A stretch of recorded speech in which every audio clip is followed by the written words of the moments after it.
কেমন আছেন সাকিবিয়ান ভাইরা? আজকে একটি নতুন ভিডিও নিয়ে এলাম।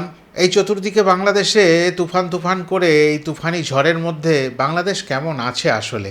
ভালো আছে তো বাংলাদেশ? 4 দিন অতিক্রান্ত, আজকে পঞ্চম দিন।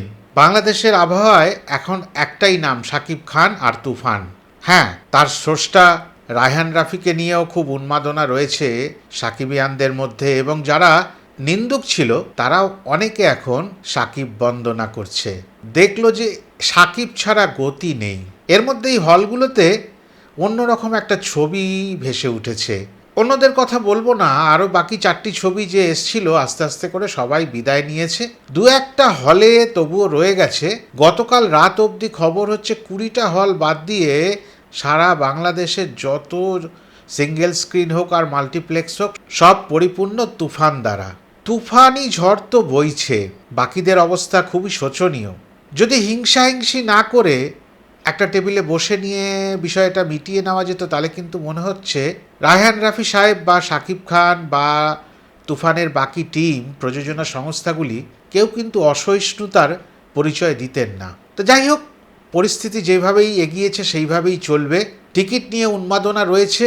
আমি বলতে পারি এখনও অবধি মাত্র বাংলাদেশের 10% মানুষ, হিসাব তাই বলছে, তুফান দেখতে পেরেছে। সোমবার রিলিজ হয়েছে। সোমবার দিনটা একটা ঈদের ছুটি ছিল বটে, কিন্তু প্রত্যেক মানুষই যে প্রতিদিন ছুটিতে আছে তা কিন্তু নয়।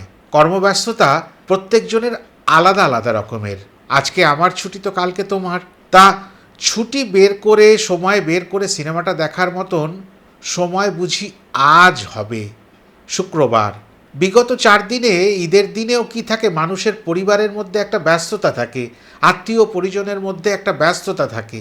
সেই ব্যস্ততা বাদ দিয়ে কিছু মানুষ আনন্দ বিনোদনের জন্য সিনেমা নিশ্চয়ই করে দেখতে যায়। বর্তমানে যে পরিস্থিতি, তাতে যা দেখা যাচ্ছে সিনারিও, তাতে উন্মাদনা চূড়ান্ত থাকলেও এখনও অনেক পথ চলা বাকি। তবে এতটা পথ চলা বাকি যখন বলছি, তা যতটুকু পথ চলা হয়েছে তাতে কি পাওয়া গেল, তার নির্যাসটা কি, তার প্রাপ্তিটা কি, তার ভালো দিকটা কি? ভালো দিকটা একটাই, কেননা এখন দেখতে হবে অর্থকরী দিকটা। সোম, মঙ্গল, বুধ, বৃহস্পতি, 17, 18, 19, 20, 4 দিনে মোটামুটি 10,25,00,000 টাকার ব্যবসা হয়ে গেছে। সিনেমাটা এক্স্যাক্টলি কত টাকায় বানানো সেটা কোনো প্রযোজক সংস্থা লিখিত দেননি, আর দেবেন বলেও মনে হয় না। তাদের তরফ থেকে যখন ইন্ডাস্ট্রি হিট বা বক্স অফিস হিট বা সুপার হিট, মেগা হিট, যে ভাষায় বলুন, যখন তারা অফিসিয়ালি অ্যানাউন্স করবেন, তখন তারা হয়তো জানাবেন যে আমাদের 8 কোটি টাকা বাজেট ছিল, সেটা 10 কোটিতে এসে দাঁড়িয়েছিল শেষে, এবং আমরা অলরেডি 4 দিনেই সেই টাকা তুলে ফেলেছি। প্রচার চলছে বিদেশেও, কেননা 28শে জুন পৃথিবীর বিভিন্ন প্রান্তে সিনেমাটি একই যোগে রিলিজ করবে। পাশাপাশি প্যান ইন্ডিয়াতে হিন্দি ভাষায় রিলিজ করবে। তাহলে পথ অনেক চলা বাকি। বাংলাদেশেই তো বাকি, আমি তো বললাম মাত্র 10-15% ম্যাক্সিমাম মানুষ যারা দেখার ইচ্ছা রাখে শাকিব খানের সিনেমা বা ঈদে ভালো সিনেমা, তাদের ইচ্ছা পূরণ হয়েছে। বাকিরা হয়তো হলের পাশে জাননি, অনেকেই আছেন এই ভিড়ের মধ্যে যেতে চান না। আবার অনেকে দূর থেকে ভিড় দেখে ফিরে গেছেন। আবার অনেকে টিকিটের লাইনে দাঁড়িয়েও শেষ মুহূর্তে হতাশ হয়েছেন। আবার অনেকের সময় ম্যাচ করেনি, কারোর হয়তো ইচ্ছা ছিল বিকালের শোটা দেখলে ভালো হয়, ম্যাটিনি শো, কারো ইচ্ছা ছিল ইভিনিং শো, কারো নাইট শো, সেই সময়ের টিকিটটা পায়নি। তাহলে সব মিলিয়ে প্রচুর মানুষের এখনও শাকিব খানের নতুন সিনেমা তুফান দেখা বাকি রয়েছে। ধরে রাখা যায় এই হিসাব করলে 2 মাস টানা এই সিনেমাটিকে হাউসফুলভাবে আমরা দেখতে পাবো। আমি না কোনো এরম বলবো না যে 100 কোটি হয়ে যাবে, 200 কোটি হয়ে যাবে, তবে যা হবে ভালো হবে। কেননা এই রকম মাত্রার একটি সিনেমা যারা এখনও অবধি দেখেছেন তাদের কথোপকথনে বুঝেছি, প্রচুর ইয়াং জেনারেশনের উন্মাদনা দেখেছি, তাদের কথাতেও কনভিন্সড হলাম না, কিন্তু প্রচুর এরকম মানুষ দেখেছি যারা সিনেমা হল ফেরত সমীক্ষা করেছেন, বিভিন্ন কন্টেন্ট ক্রিয়েটার, তাদের মধ্যে দিয়ে দেখা গেল সমাজের উচ্চবিত্তীয় মানুষ, প্রচুর শিক্ষিত মানুষ, বেশি বয়সের মানুষ, তারা সমাদর করেছেন সিনেমাটার। তার মানে মাউথ পাবলিসিটি আছে। আমি যেটা বারবার করে বলি, মাউথ পাবলিসিটি মাস্ট। কেননা যতই ট্রেলার, টিজার আর কুক কুক কুক কুক আর উড়াধুরা গান দিয়ে গরম করা হোক, সেটা কিন্তু সবার কাছে সমানভাবে পৌঁছায় না।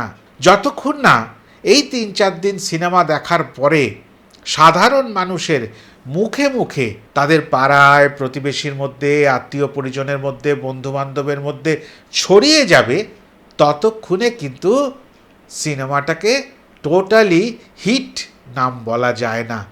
তবে অর্থের দিক থেকে তো হিট হয়েই গেছে, আর সেটা তো আগেই হয়ে গেছিল। কেননা বাংলাদেশের রেন্টাল সিস্টেম আছে, বা বাকি যেগুলো নিয়ম কানুন ছিল, তাতে পরিপূর্ণতা পেয়ে গেছিল বেশ সিংহভাগই। তা বাকি রয়ে গেছে অনেক পথ চলা, এ তো আগেই বললাম। বিদেশের জন্য রয়েছে, আমাদের ভারতবর্ষের জন্য রয়েছে। নতুন করে আমরা তুফানকে কাছে পেতে চলেছি।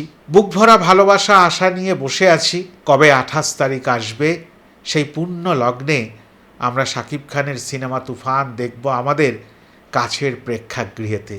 যেটা দিয়ে শুরু করেছিলাম, গতকাল রাত অবধি মাত্র 20টা সিনেমা হল ছাড়া সারা বাংলাদেশের বাকি সিনেমা হলগুলো তুফানে আক্রান্ত, মানে তুফান ঝড়ে আক্রান্ত। যেখানে 10টা শো চলছিল সেখানে এখন 21টা শো চলছে। আমি আর নাম করে বিস্তারিত আলোচনায় যাচ্ছি না। এবার পরিস্থিতি হচ্ছে, এই সবের মধ্যেও যার নামটা করতেই হয়, একটা ভিডিওতে দেখলাম তিনি বলে ফেললেন, আমি কোনো শাকিব খানের মতন স্টার নিয়ে করি না সিনেমা, আর যাদের সারা পৃথিবী জোড়া নাম, তাদের তো দিয়ে এমনিতেই সিনেমা হিট হয়ে যাবে। আমি সিনেমা করি খুব সাধারণ মানের নায়ক নায়িকা নিয়ে। বেশ, তিনি কিন্তু স্বীকার করতে বাধ্য হলেন যে শাকিব খান স্টার অন্তত। কেননা তিনি 5-7 দিন আগে বা 3-4 দিন আগেও বলেছিলেন যে বাংলাদেশে কেউ স্টার নেই, কোনো সিনেমা আর্টিস্টকেই বাংলাদেশে সুপারস্টার বলা যাবে না। তিনি নিজের পথেই নিজে হোঁচট খেয়েছেন। ভালো, ওনার সুবুদ্ধি হোক। তবে উনি কি করবেন জানার দরকার নেই। সাকিবিয়ান ভাইরা হয়তো কোনোদিন আর ইকবাল সাহেবের কোনো কথাই বিশ্বাস করে উঠতে পারবেন না। আগে তো বললাম যে সারা দেশ জুড়ে তুফানি ঝড় চলছে, কেননা শাকিব খান তো চেয়েছিলেন পুরা দেশ আমার মুঠি মে। তা সেই কারণে স্টার সিনেপ্লেক্সে 21টা শো থেকে বেড়ে 45টা শো গত 18 তারিখেই হয়ে গেছিল। আপাতত বুঝি সেই সংখ্যাটা আরও বেশি হয়েছে।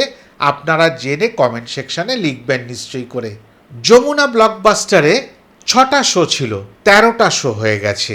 এটাও নিশ্চয়ই পরিবর্তন হয়েছে। আপনারা আমাকে জানাবেন কমেন্ট সেকশানে, কেননা আমি অনেক দূর থেকে যতটুকু জানতে পারি সেটুকু আপনাদের সঙ্গে ভাগ করে নিই। এবার অনেক সিনেমা হলের মালিকরা তৃতীয় দিন থেকেই কি করেছে, সারা রাত্রব্যাপী সিনেমাটাকে চালাবার দায়িত্ব নিয়েছেন। কেননা ওই 3টে 4টে 5টা শোতে পরিপূর্ণ হচ্ছে না, মানুষ আরও প্রচুর সংখ্যায় এসে দাঁড়িয়ে থাকছে টিকিটের জন্য, হাহুতাশ করছেন। তো সেই কারণে 12টা থেকে 2টো আর 3টে থেকে 6টা এরকম 2টো শো আরও বাড়িয়ে দেওয়া হয়েছে। তার মানে যেটা গত ভিডিওতে বলছিলাম, একটা উৎসব চলছে সারা দিন ব্যাপী, সারা রাত্রব্যাপী। যারা যে শোটা পারবে দেখবে। আর সব থেকে বড় কথা কি জানেন, যে কোনো জায়গায় নাইট শোতে ফট করে ফ্যামিলি মেম্বারদের বা সবাইকে, মহিলাদেরকে একসাথে দেখা যায় না সচরাচর। কিন্তু বেশ কিছু খণ্ডচিত্র আমার কাছে এলো যে নাইট শোতে মহিলারা হলে বসে নিখাত আনন্দের মধ্যে যেন কোনো জটিলতা না সৃষ্টি হয় সেটা সঠিকভাবে ভেবে নিয়ে তবেই তারা হলে থাকছে রাত্রির 11টা 12টা অবধি। এটা আমি কিন্তু দেখলাম, এটা গুড সাইন। এটা কিন্তু আগে ছিল, নাইট শো দেখতে পরিবারের মানুষজনরা একসাথে যেত, সেটা যেন মনে হলো আবার ফিরে পাচ্ছি আস্তে আস্তে। খুব বড় ভালো লাগার জায়গা এটা। নিউ ইয়র্ক, লস অ্যাঞ্জেলস, কানাডায় ওই 28 তারিখই কিন্তু মুক্তি পাবে। কেননা রাজকুমারের সময়ও দেখেছিলাম যে ভালো রেসপন্স আছে, এবার হয়তো রেসপন্সটা আরেকটু ভালো হবে, এটা আশা করা যায়। এই আলোচনাগুলোই মূলত করার ছিল। ওই বললাম 10 কোটি 25 লাখ গতকাল রাত অবধি যদি হয়, বাকি তো দিন পড়ে আছে। এ গাড়ির চাকা কত দূর গড়াবে সেটা কিন্তু আমাদের তাড়িয়ে তাড়িয়ে দেখতে হবে, উপভোগ করতে হবে। আজকে এতটুকুই। সবাই ভালো থাকবেন। আবার নতুন ভিডিও নিয়ে সামনের দিন দেখা হবে।